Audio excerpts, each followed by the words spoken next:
Anjalai tumbuh di munggu, sugi-sugi di rumpun padi, supaya pandai rajin baguru, supaya tinggi naikkan budi.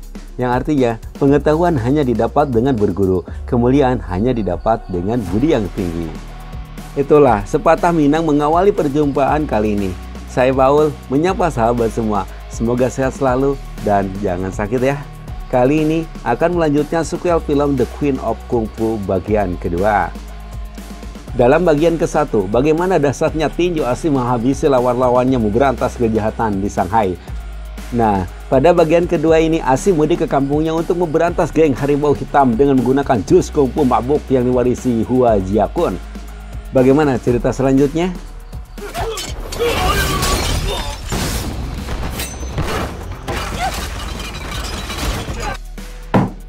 Oke sahabat, kita mulai ceritanya.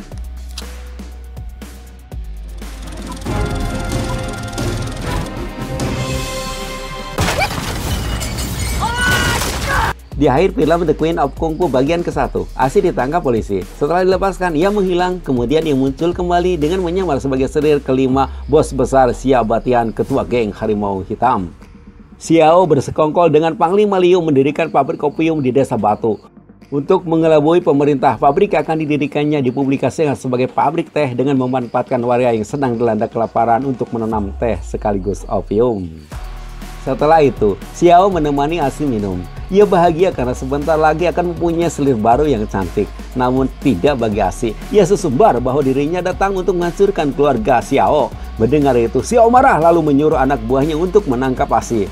Tak pelak lagi, Asi pun dengan kesatria menghadapi anak buah Xiao.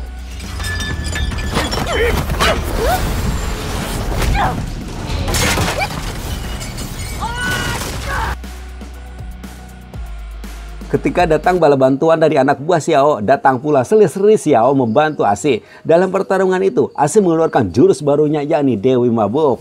Satu persatu, anak buahnya Xiao dibuat tak berdaya termasuk Panglima Liu.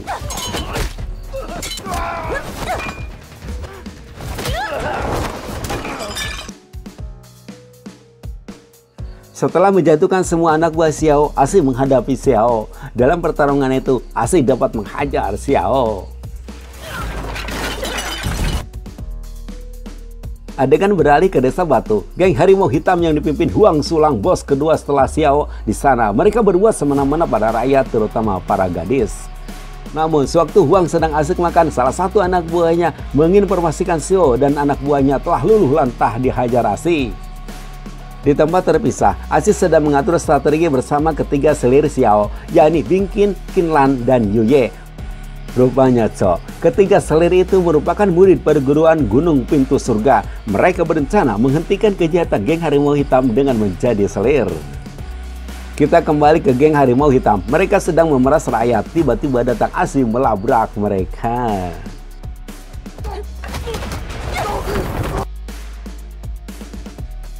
Namun, dalam pertarungan itu ada salah seorang kesatria yang tangguh, Mo Buyang namanya, yang digelari Pangeran Kipas Besi menghadapi Asi. Di tengah pertarungan, Mo Buyang menyuruh Asi untuk menghentikan membela rakyat, karena bila Asi tidak ada di desa itu, rakyatlah yang kelak menjadi bulan-bulanan geng harimau hitam. Lalu datang Huang untuk mengganti kuda. Ia menyampaikan kabar di Gunung Harimau Hitam terjadi pengkhianatan oleh selir-selir Xiao dan memberi perintah agar si mata satu membawa bahan makanan untuk dikirim ke Desa Batu. Mendengar itu, Asi kaget karena Xiao ternyata masih hidup.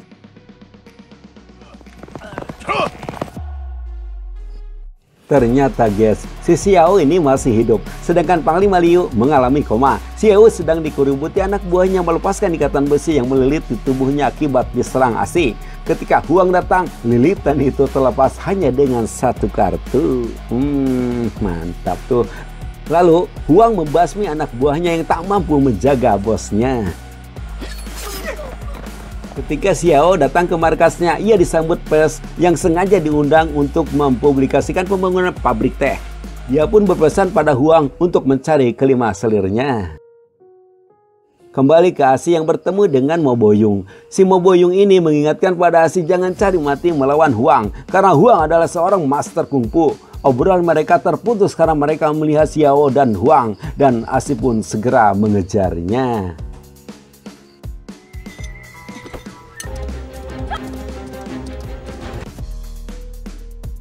Xiao dan Huang ternyata datang ke desa Batu, guys. Mereka disambut anak buahnya dan warga desa Batu. Pada kesempatan itu, Huang berpidato bahwa Xiao akan membangun pabrik teh dan warga disuruh menanam teh untuk membantu perekonomian rakyat. Pidato Huang disambut antusias warga. Lalu, para warga antri mendaftar untuk mencicipi teh. Namun, salah satu warga bernama Li Tisu mengetahui bahwa itu bukan teh, melainkan opium. Agar tutup mulut, Li Tisu bersama istrinya diajak makan oleh Xiao. Rupanya Mas Bro, kedua warga suami istri itu adalah orang tua Asi. Dia menjelaskan bahwa dirinya punya anak gadis tomboy yang senang makan kacang hijau dikerjakan di Shanghai untuk jadi penari. Karena ketakutan, istri Li Tisu mengajukan permohonan pada Xiao bahwa dirinya tak bisa makan bersama Xiao. Dia hanya minta bahan makanan. Mendengar itu, Xiao marah dan memasukkan kedelai ke mulut istri Li Tisu dan menghajar Li Tisu.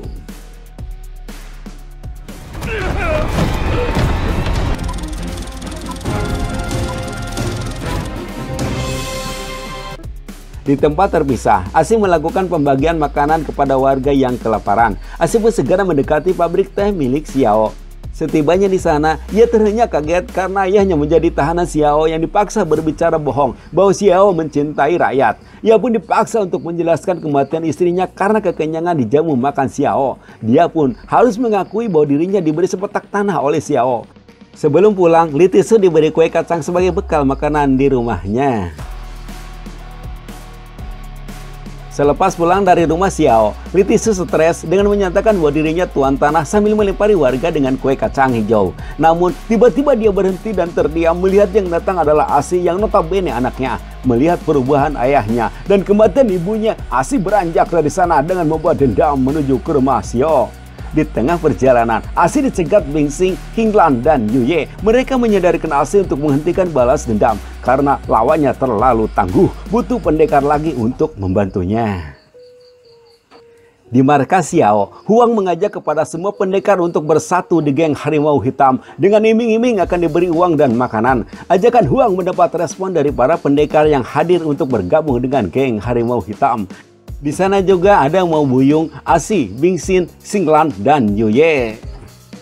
Tak disangka dan tak dinyana, guys, keberadaan mereka diketahui Xiao. Lalu mereka dibawa ke rumah Xiao. Di sana, Xiao marah pada selir-selirnya karena telah melawan dirinya. Marahnya Xiao dijawab Asi dengan serangan. Namun sayang, Bing Xing perlaya di tangan anak buah Xiao. Hal ini membuat Xiao marah. Kemudian dia mengancam kepada selir-selirnya bila melawan lagi keluarganya akan dihabisi dan satu pesan lagi para selir dilarang selingkuh.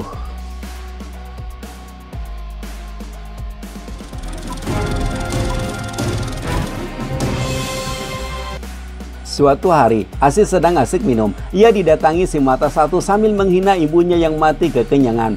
Pada waktu bersamaan, datang pengawal Xiao sambil mengingatkan selir dilarang selingkuh. Si Asi ini cerdik, guys. Ia menggunakan momen untuk membalas hinaan si mata satu dengan menuduh si mata satu telah menghina dirinya. Itu artinya menghina bos besar Xiao dan menyuruh pengawal untuk menghukum si mata satu. Karena pengawal tidak berani memberikan hukuman, Asi langsung bertindak menghajar si mata satu hingga tak berdaya di depan pengawal Xiao.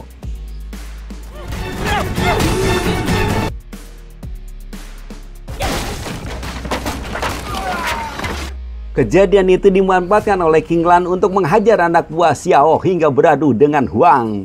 Namun sayang, si King Lan ini tak mampu melawan ketangguhan Huang yang perkasa. Sementara anak buah Xiao semakin semena-mena pada warga yang tidak mendaftar jadi pegawai pabrik teh di sikatnya. Sedangkan Xiao memarahi Huang karena telah membunuh King Lan. Dia baru sadar saat Huang mempunyai ide agar pabrik opium milik Xiao aman. Ternyata si King Lan ini belum meninggal. Dia mendengarkan perbincangan Xiao dan Huang yang akan menghabisi Panglima Liu.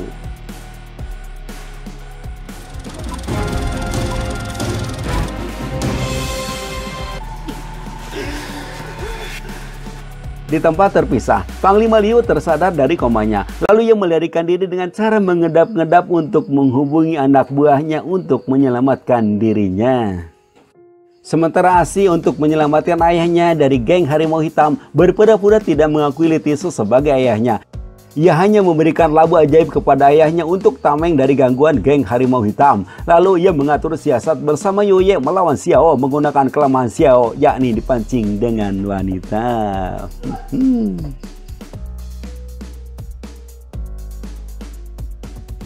Sedangkan Yoye dengan gaya genitnya mendekati para penjaga, lalu ia menghajarnya dibantu Asi.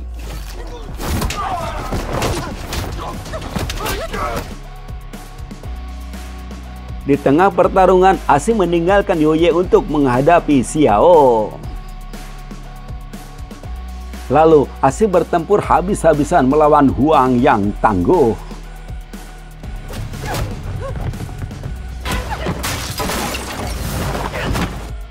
Sedangkan Xiao mencoba melarikan diri. Mereka dicegat Panglima Liu bersama anak buahnya yang baru datang. Kembali ke Asi yang sedang bertarung dengan Huang. Di tengah pertarungan yang seru, Asi mengeluarkan jurus mabuknya.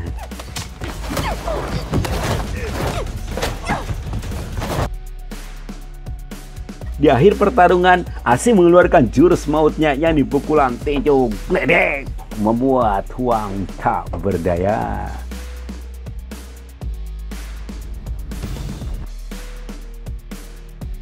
Namun sayang seperti dalam pepatah, selamat dari bubung yang satu masuk ke bubung yang lainnya.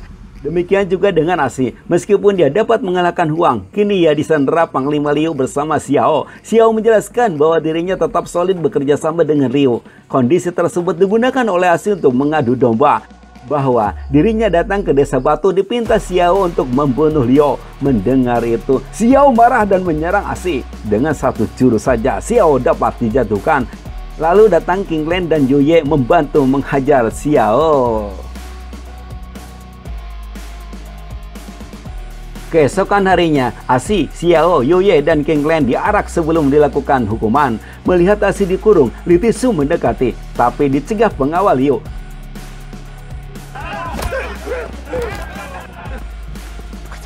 Sewaktu anak buah Liu mengibaskan senjatanya, Mo Boyung datang menghadang. Dia pun cepat bergerak menodong Mo Boyung. Seketika, warga desa batu menyerang tergerak membebaskan diri dari penindasan. Mereka menghajar dan merebut senjata dari tangan anak buah Liu. Merasa keadaan tidak kondusif, pengawal Liu membawa Liu kabur. Di kancah pertarungan, Mo Boyung menyelamatkan Asi dan teman-temannya. Selanjutnya, mereka bersama warga melawan anak buah Liu. Sedangkan Asi mengejar Liu. Ketika sudah terkejar, terjadi perkelahian seru antara Asi dan pengawal Liu.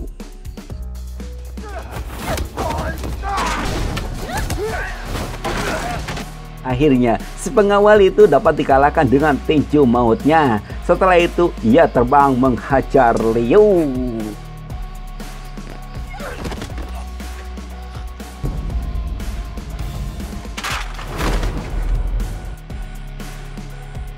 Sedangkan Xiao harus menerima kemarahan dari warga. Dan film pun tamat.